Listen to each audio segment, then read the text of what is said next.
Welcome to episode 9 of the TM GolfCast, and this is actually episode 9, part 1. And this episode we talked to a really good friend of mine. His name is Harrison Wood. He is the assistant superintendent at Saxon Golf Course. In this episode, part 1, we talk about his funny moments in the industry, some of the funny things he's seen playing golf and on the golf course working. In part 2, we talk about the agricultural side. So the things that he's done differently as assistant superintendent, other than when he was just a member of the grounds crew. So this is episode 1, part 1. So episode, I don't even know what episode this is right now. I don't know if I'm gonna. It's my episode. It is your episode. I don't even know if I'm gonna.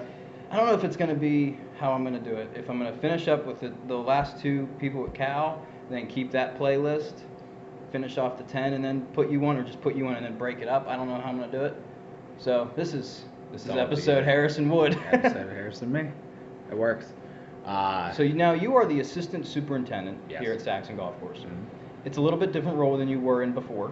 It's not at all. It's not. The only thing that's different is, is the pay. Okay. I mean, you know me. There's the times that you've been around. I mean, I do everything here. Yeah. I would say the only thing that I do differently is, JR pretty much gave me free reign. Okay. Of organizing everybody, and because I've been here 12 years now, so I know what to do, what not to do, with reason. We always got the weather. That's just it is what it is. Yeah. So I've been running the crew. We got the young guys that and the older retired guys that have been here for years. It's been nice. It's pretty much been JR comes in kind of whenever, and stuff's getting done, and we know that stuff's getting done, and we just move on day by day, and now we're at the end of the season. I'm really excited about that. I'm ready for a break. How's business been? Like, have you seen more customers this year, or because it's been so rainy? I don't know. It's been so rainy up here. I would say that comparing apples to apples as best as we can, we're a public golf course that, we get by with doing a lot of stuff that, other places like Demical, we don't, how you've seen how stuff has gone on here, and how stuff goes on there. Yeah. For, with respect, I'm sure you weren't out rolling a green. No, you were fitting clubs. But I would say, given the season, given the new leagues, the new outings, I would say that we've done pretty well this year. That's awesome. With respect, because I know, unfortunately, I'm not even going to name the golf course. I don't even care.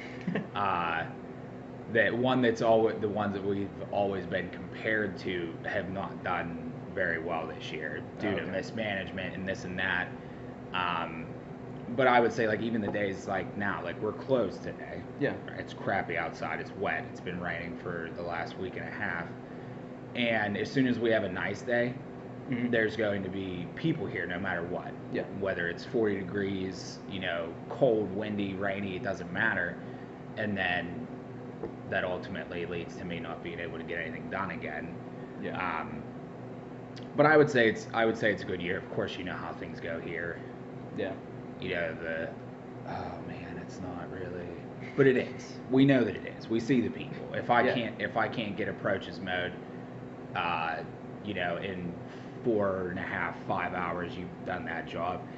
And that means there's a lot of people near the greens, and there's a lot of people in the fairways behind you, and it's been good.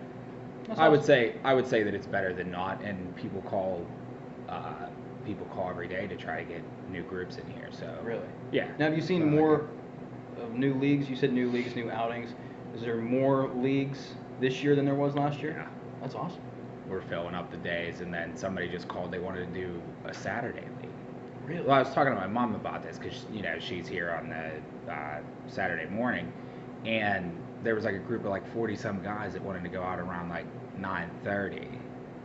Really? Which was odd to me because leagues you always think evenings. Yeah, like after work and stuff like that. They play 9 holes. But Why not? Yeah, You absolutely. move a couple tee times around to get 40 guys out. You've got to do that. Yeah. Well, it's nice that we have 3 nines. So if it's Yeah. just a 9-hole league, we can just put them on the East course. Yeah. So it's like other courses where it's just 18 holes. It's a little bit harder Right. of a structure, but we got a little bit of movement here. Yeah. Yeah, but people always they always struggle with, oh yeah, the easy 9, the small 9, the this 9, the that 9.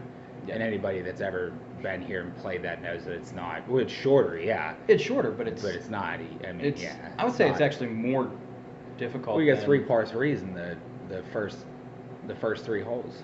Yeah. If you're not good at doing anything like that, then you could be 5 over already. We've done that. Oh, yeah. You've done that. I I've have done that a lot. Yeah. I mean, if you don't hit that green, it's yeah. Now, I think number 2 is one of our hardest par 3s on the East course. I would definitely say number 2 is hard because it doesn't look as long as it actually is. Yeah, it's 185, 190 yards. And I see a lot of people trying to play the whole downhill almost a little bit, and it's not. No, it really isn't. It's pretty much level with you, even though it looks like you're up on top of the hill hitting down.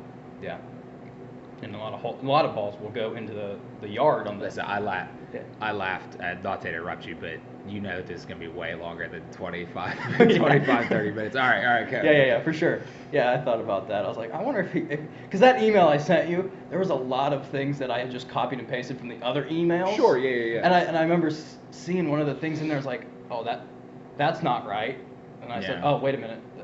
It's not. We're not going to meet in the simulator room. That's not right. Right. Yeah. It's a quiet place. The empty clubhouse that works. Exactly. Yeah. So what is getting back to one of the questions that I had on the email, what is the funniest thing you've seen on the golf course? Oh, okay. All the 12 years. No matter if you're working or you're playing. Oh, I would definitely say it would have to be definitely playing.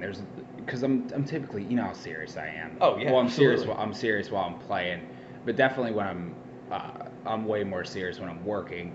You know, I gotta get stuff done. Yeah. Like I don't care that you know, I'm 150 yards away from you using a mower and you want me to stop. Like that's one of the things, you know, that would separate us from. Well, I don't know how country clubs run their things. You know that I would have to talk to Greg about Treesdale, but definitely playing because it's a little lax. Maybe have a couple of drinks. Oh yeah. Or 10, something like that, and. It's definitely playing. You know, Colin and Peanut. Yeah. And I don't know if I'd ever told you this story. So we're at Aubrey's, right? Okay, It's one of our favorite places to play. And it's Colin and I riding. Peanut's riding by himself.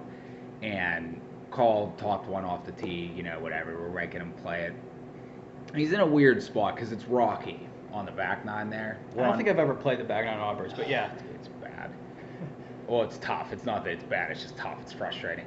So, number 14, it's an uphill dog leg slightly to the right. So it's good for a cut and a fade and everything.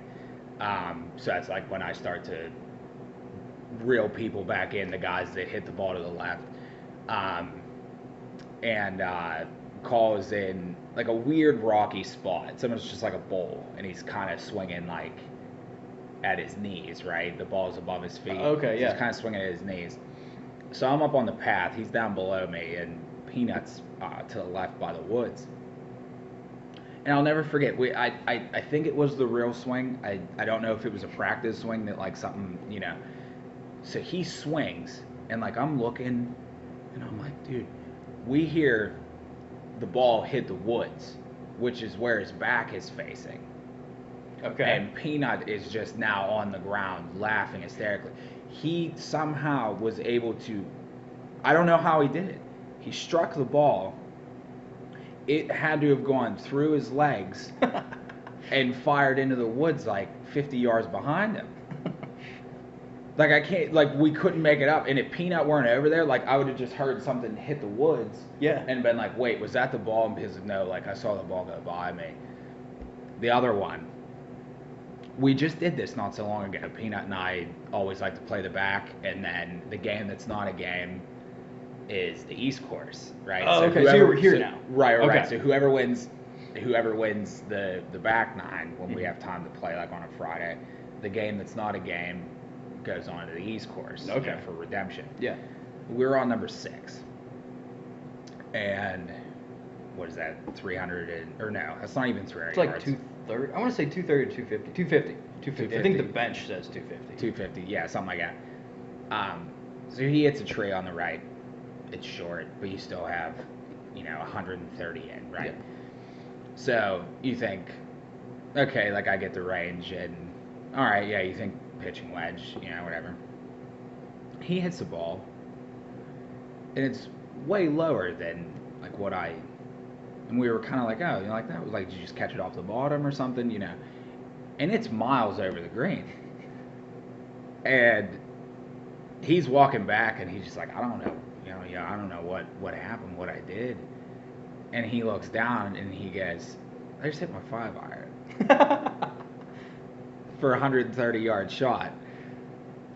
And we both just kind of sat in the cart, wondering what the hell just went on. And it's like, I've never done like a 5-iron and a pitching wedge. Like that's not, it's not a 6 and a 9. They totally look different too. Yeah.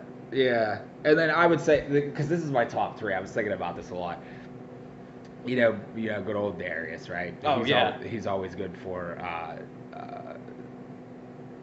maybe having a little bit too much fun, but that's his way. He likes to play golf, having a little too much fun, maybe a little bit too much to drink. But one of the best quotes ever when I was golfing, he was dead serious about this too. He goes, guys, the ball only goes as far as you hit it, man. And we all just turned and looked at him, and we were like, yeah, man, you're right. You're right. The ball only does go as far as you hit it. What a quote. That's one of my favorite. That's my top 3. That one at Aubrey's. If there was nobody else there, like that story would never happen. Not at all. Like if Peanut you wouldn't was there, know if it was. We would have no idea. idea. Call hit that ball. Yeah. However, like a trick shot in between his. Had to have hit it like, I imagine like hit it off the hosel. I don't know. Something. It almost seems like the club spun the whole way around and was. I don't know. Who knows? It's funny. Now, what is the funniest thing you've seen on course while working? Oh man. Now my story was the turkey. That's a good story. That would be. I'll have to find that picture of Hickey that I took of him when it's laying right next to the greens mower. Oh yeah, I forgot about that. That thing wouldn't move. Yeah. We had a turkey. Yeah, we had a turkey that would lay down on the green so you couldn't mow it. I probably me a couple of times when it laid in front of the greens mower. Yeah. It just wouldn't get out of your way. Mm-hmm. It would lay down on the green. It was weird. I wonder whatever happened to that turkey. Whatever. JR probably took care of it. No. He always liked that turkey. Oh, that's right. He was petting it at one point. Yeah, he liked Saxony. The name of the turkey.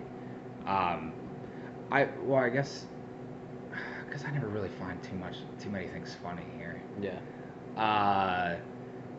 We'll go with, I think I was 17. So this is a long time ago. I was coming down, I was mowing the East Course greens. So it's in the morning. And I'm coming down to mow number 8. And it's a long ride to get down to number 8. Yeah. And I saw a bear run across the green. Jeez. And I stopped. And I'm like, all right, saw a bear.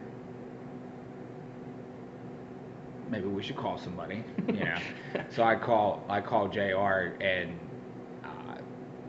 it had already been running through like people's yards. Oh, really? And so down over in that housing area over on that No, road. it came this way. Oh, I thought it would have came from the woods. No, oh, like it was up on Egastown and then came down through. So I just waited there for a while. Yeah. And eventually he came down and whatever, everything was cool. I don't know if that's not something that's necessarily funny. It's just an ironic. It's just a story. Weird thing. Yeah. Yeah. That's the second time we've had a bear conversation in the podcast. Oh, really? 2 in a row. Yeah. That's funny. Last one there was a bear. Yeah. On the golf course. Yeah. Oh yeah, it's not something that you want to see when you're golfing. not at all. Or when you're working. Yeah. Especially when you're working. Yeah. In a slow greens mower, it's like that bear can outrun you pretty quick, even in No, second gear. Maybe they just wouldn't know what to do. It didn't seem like it wanted to be in my way, so I was like, all right. No, that's was it a fine. cub or was it an No, actual it was a big bear. Oh, It was wow. a bear. That's crazy. I remember. Oh my god, that's 11 years ago now. Wow.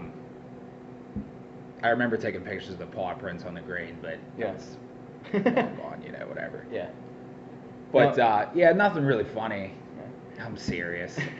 Are you still working Rest- at Trex? Yeah, Okay. yeah. How's that been? Now, Good. now people don't know. You're a personal trainer as well, Right. over at Trex Gym. How long have you been working there? I think 5 years now. 5 years? Okay, wow. Something like that. I always thought it was longer. But Well, I mean, I'm Yeah. 28, dude. I'd have been 23 at that time. 5 years is a long time. it is a long time. I just thought you were I think it's yeah. I imagined 22 you always working there. I've known you for so long. Right. So 20. Yeah, I would say 22, 23. So 5, Yeah. 6 years, something like Okay, that. yeah. That's awesome. Yeah, it's good. We actually just moved everything. Oh, really? To the bottom. So Oh. you drive around back. Okay, If so you've there's ever- nothing really going on the top level. Nope. We're Okay. completely out of that. It's 'Cause I nice. was only there once, but I remember seeing treadmills on top. Right. All the treadmills So we are down the moved bottom. everything down below. Wow. It's nice. It's cramped, but if you drive by it, pay attention to the sign. We got a brand new sign. It looks nice, and then there's Oh, an okay. arrow. You drive down around the back. Oh, nice. That's awesome. Yeah. It's nice. It really is, and it's saving Shrek a bunch of money too. So that works. Okay, now is somebody's running the top area, or are you guys using that just for storage space? No, it's not ours anymore. Oh, really? Wow. Yeah. That's- So we just have because the staircase that you would come down. We just have the door shut. That's it. Wow. Yeah. Interesting. Now, Yeah, is that and just they're- an and they're- office now? Or? No, they're trying to rent it out. They're never going to get anybody to go in there. I hope somebody isn't watching this. But there's no way. So, just a quick sidetrack. So, it's listed at 1,500 square feet, right? And you know Okay. how big that top was. Yeah, that was a very small Right. area. It's a small area, Yeah. small usable area, unless you bust out the walls, everything else. They want a lot of money for that, and nobody's gonna go in there. Like, Yeah. whatever. Yeah, Never mind. I get it. Yeah, totally understand it. Yeah, but that's going well. I'm gonna be going because that we do powerlifting meets there, Oh, yeah. and Colton and Nolan will be doing one. Oh, nice. Sunday. It's That's not awesome. at the gym. It's actually out in Bridgeville. Oh, wow. Okay. Yeah, so that'll be cool. That's awesome. I'm not doing that stuff. You're not doing it anymore? You've retired from powerlifting? Yeah, well, at least competing. I mean, we still do it. Yeah, then wearing a singlet. Yeah, it's... Yeah, leotard, lifting big weights. Like, wait. Oh, you're pretty sick. Yeah. I mean, it's an experience. That's, well, I mean, it's just compared to like trying out for the West Penn, something like that. You know what I mean? Yeah, really.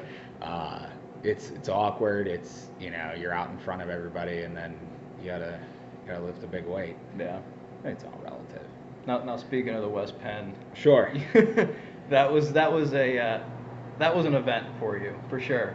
Oh, it sucked. That was the worst.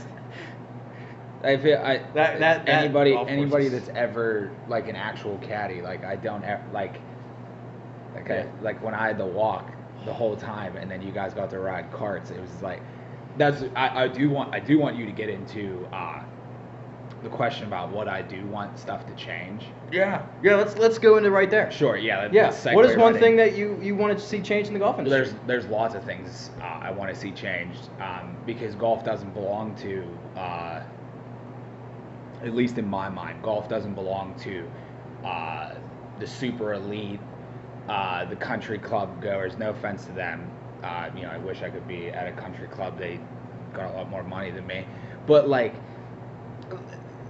My experience with that. I'm not going to name any names. I'm not even where it was at. Yeah. Nobody knows where this qualifier was at for the West Penn. So the simple fact, look, I get looking a certain way. I get acting a certain way. That's giving respect back to the game. I've never anybody that thinks that going out in jeans and a cutoff to go and golf. you know, I knew that the phone was gonna ring while we're here. That's so funny. You want to answer it? No, I'm not gonna answer it. I wonder what message he has going. We'll hear JR's voice too. But now that being said, I have played golf at a cutoff here. Okay, you know, yeah. Just because, you know. That's what you do after work. You go and play. Right. Yeah. Yeah. And like I get that, but you know, go buy some. You know, buy if you're actually gonna play, go and buy some clothes. You know, the golf industry is weird with how much stuff costs, and I was gonna get into that too, because it's ridiculous. It is. But it needs to be more relaxed. Like. Now, are you excited about the 2019 rules changes? Yeah, absolutely. We've been doing that. Yeah. Shout out to Mark Crossfield. He's never going to see this, but we've been watching those course vlogs for years, where it's like, okay, yeah, we're going to drop it. Like, who? That's one of the things. Like, who is going to? The Peanut's great for this, right? And I hope I actually am going to tell him to watch this. Like, we're out playing. And it's like, like we're all buddies, right? Yeah, absolutely. Like, move the ball. Like, I don't care. Like, is it really going to change dramatically? Like, what happens? Like, I don't need you to break a club off of something, by swinging it. I don't need you to hit a tree that's right next to me and shotgun it back in the, my face or chest. Like, be more relaxed about it. Yeah, absolutely. And I would like to see. Now, I can't remember. I just remember the drop. Mm-hmm. I can't remember what. There's a lot changing. Yeah, and that's good. Like, because it does keeping the pin in. That's another thing. DeChambeau announced that he's not gonna take the pin out. He's not gonna take the pin out at all. Good. I hope it hits the flag stick and doesn't go in. Yeah. That stupid hat off your head. Yeah. Or are they gonna change it that he can't anchor it to his arm? Yeah, I don't know. We got lots of stuff that we could talk about because. Yeah. Like, I'm supposed to take the qualifying test for the PGA, and one of the things is a rules test. They're changing all the rules. So no one who's going to take that test now knows what's going to happen either. So that's making it hard. Well, it'll be easier to figure out. You just relax everything. But the fact that Webb Simpson and DeChambeau are able to anchor a putter grip to their forearm is not right. No, it's the same thing. That's no different than Adam Scott that says that he doesn't touch that to his chest. You're a liar. You're a liar, bro. Langer. Oh, but he's old. Who cares? That's right. The senior tour, they literally should just let them ride carts at like what John Daly wants. Let them all ride carts. Dude, they're old. Let them go. They don't need to walk anymore. They've walked 800,000 miles, playing golf over their career. But I think it needs to be more relaxed to get more kids into it, and not so much kids, but like teenagers. People that want little Jimmy, who's 5 years old, that knows how to properly swing a club, thinks that he's going to be Jordan Spieth or Tiger Woods. It's not reality. But people to go out and play 9, drink a couple of beers, and have fun with their friends. That's what we need to do, is have more people in that do that. So like my experience with caddying for you was just awful. I'll never forget that guy screaming at me because I was standing behind you, right? And I never knew that. You remember that on the first hole? Get it. Don't stand behind the golfers. I'm like, well, it's my golfer, Oh, yeah, I do remember that. Yeah, I'm like, dude, I'm trying to see where the ball's going. Yeah. And at that angle, we're not too, pros. weird. Yeah. And I get, acting a certain way, in a professional manner, and that's one thing. But like, you were playing a qualifier. You're not playing for, $1 million. Yeah. And just we're out here playing golf, but it's not like that. And I get that, but I think that stuff just needs to change, because then nobody wants to play it. Yeah. This game sucks. Golf sucks. It Yeah, does, really. but then it's awesome sometimes, and it's really, really tough. People that go out and just think that they're going, oh yeah, well the ball's not moving. That's simple. Yeah. This is a lot easier than baseball. Well, no, it ain't. What got you into the industry, or into golf? Into golf, Yeah. that would be Tiger? No. Tiger made it seem like there was more a fit for me. Okay. So you know, you just picture a stereotypical golfer as a guy with a, you know, a gut and some money. You know, but then you see Tiger, it's like, well, this dude's like a crazy athlete, and still, even today, he you know, looks more athletic and everything else, even at his age, than some of the guys that are on tour. So he really like pushed me, like, okay, well, like, people that are athletic and whatnot, you know, do play this sport and should play this sport. But it was my grandpa. Was always a golfer. He would golf here and a couple other places. Gave me my first set of clubs. That was the thing that I would use Pappy Joe's. It was a Wilson set of irons that I'd never seen before. Got them re-gripped. You know, they were mine. You know, and that was cool until I, you know, got some money and wanted to start doing, you know, my own thing. You know, get my own sets. But I would say, geez, and we did that a long time ago. Cole and I would hit golf balls to each other in our backyard when we were little kids. No, yeah. I remember we were next door neighbor. Yeah, and for no reason. Like, it was like, okay, cool, we got a golf club. It's just find a little white ball and, you know, smack it around. Like, that was it.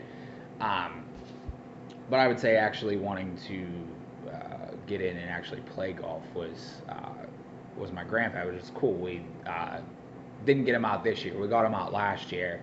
They hit a couple of shots and right around the course. That was cool. But yeah, I'd say it's him. And then, you know, I get older, don't want to get people together to go and play basketball or, you know, God forbid, like something like football. You know, all my friends that are, you know, out of shape and everything else. So you can play golf. Yeah. And they can do one of their favorite things while playing golf, which is drink. So that's the thing you get to do. That's the thing you get to do when you're of age. I knew he was going to do that. Yeah. Should have just left the door locked. But anyways, he's the superintendent owner here, by the way. Yeah. Yeah, that's JR. That's the boss. JR Ekus. Yeah. No, but I was hoping that he was going to try to say something. I knew he wasn't going to, though. Yeah. That's funny. He just stood awkwardly in the background. That's perfect. Classic. Right, yeah, just in the middle. Oh my. Now, what's it like working with him? Like, you've been here for what, 12 years? Yeah. Working for him for 12 years. Is it almost like a father-son relationship, or just like, what's it? Because I know for me, I would say more like an uncle. Okay. Because I mean, I would never be able to work with my dad. That's just basically what I mean. Yeah. Like, I'd be able to work with him, but not in something like this. I've learned a lot of stuff from JR. You know, sometimes in odder fashions than like a traditional sense, like, oh, hey, I'm going to show you how to do something. That's basically one of the things that I've really changed around here. Is that if I'm going to ask you to do a job, I'm going to know that you know how to do it and do it well beforehand, not, you know, some during the middle of you actually doing it for the first time, and then afterwards you hear about it, and then the next time that you go to try to do it, you know, you hear about it again. Is that, okay, I'm going to spend a day with you, make sure you know how to do this, because you know how it is. It's just like any other job where if your boss is around, you're going to screw something up. Oh, yeah, for sure. You're so nervous. You don't know what you're doing. Right, exactly. So I kind of want to take that fear out of it, you know, because, like, you know, I got the, you know, the boys now, but, you know, they're going to move on. So now I got to find new boys. And I got to try to figure that out. That's one of the things that I think about all the time, where it's like, you know, do I go to a school, you know, I went to Freeport, Knox right there, and basically not so much campaign, but recruit people, you know, because it's a long season. Yeah. It's long hours. It's early morning stuff. But I think we can still, you know, make it happen. But I mean, things always haven't been easy with, you know, with working here. It drains you a lot. being out in the heat. There's something different between, like what's a typical high school job for kids? You either work at a restaurant, you deliver stuff, you maybe work for a family friend, something like that. But there's something, maybe do landscaping, but there's something to be said about working an entire month in 90-degree heat and the humidity, and then you have to get up and go and do it again, So I would say, besides like just the one-on-one interactions, I would say the actual job takes it out of you more than anything else. Yeah. But now I've learned how to do everything here. Yeah. And it's been nice, and I think it's been nice for everybody when, oh, okay, Joe just takes a step back and knows that it's going to get done. Yeah. Because I either know how I want it to be done or exactly how he wants it to be done. So I'm able to kind of play like boss and teacher and mentor kind of stuff to everybody because I've done it. Yeah. Then there's like basically the first week of somebody coming in here new, it's just me telling stories about what not to do, and this is how you should do it the first time, so that you don't get told that that's not how you're supposed to do it, and that's worked pretty well. But yeah, definitely not like a father-son, more like a uncle-nephew kind of a deal. Yeah.